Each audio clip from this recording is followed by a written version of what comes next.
la capacité de batterie, j'ai regardé, elle est à 100%, mais regarde, on dirait pas, elle a gonflé. Eh ben, de toute façon, en général, quand c'est la vitre arrière, elle est fissurée, il y a des morceaux de verre en fait qui s'infiltrent à l'intérieur, ça vient percer la batterie. Et une fois que la batterie elle est percée, en fait, elle fait que de gonfler. Voilà. Et, oui, donc là, oui, c'est en dos, moi je le vois bien. Donc là, la batterie, elle a gonflé. Faudra la changer parce qu'en fait, si je mets une nouvelle vitre arrière avec une batterie gonflée, ça va recasser, ça va recasser derrière. Et ça fait combien la vitre Je vais te faire un prix, pas de souci.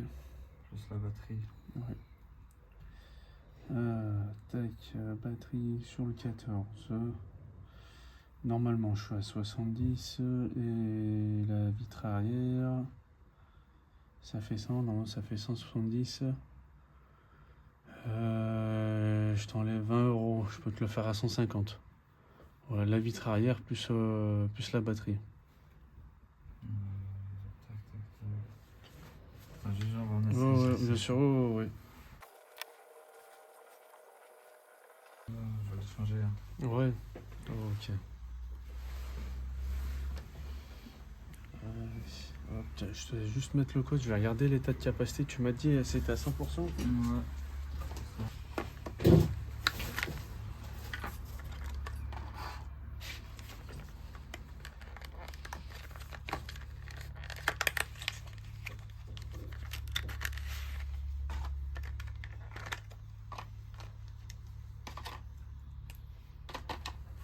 Après, quand tu changes la batterie, Ouais. le téléphone ne bloque pas, rien. Bah, c'est la même capacité que la batterie d'origine. Et il y a les puces TI comme sur les batteries d'origine pour éviter le gonflement et le chauffement de la batterie.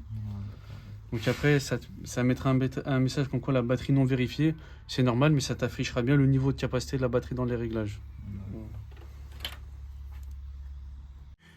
Je fais une voix off pour expliquer la réparation. Du coup là, j'ai dévissé les deux vis du bas avec mon tournevis Torx. J'ai chauffé les coins du châssis de l'iPhone pour ramollir le joint d'étanchéité.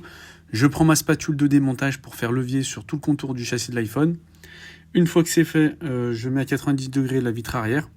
J'enlève les plaques, je dévisse les plaques, donc la plaque qui maintient la nappe de la batterie, la nappe flash. Ensuite, je vais venir enlever l'ancien joint d'étanchéité, donc c'est la partie nettoyage, ça prend du temps. Avec ma lame large, je vais venir en fait gratter sur tout le contour du châssis de l'iPhone pour enlever l'ancien joint d'étanchéité. J'ai protégé la caméra arrière avec un protège caméra arrière. Et là, du coup, je viens gratter tout doucement. Voilà, je gratte pour enlever l'ancien joint d'étanchéité. Donc cette partie-là, elle est assez longue pour enlever l'ancien joint d'étanchéité, puisqu'une fois que j'ai terminé avec la lame, ma lame fine, une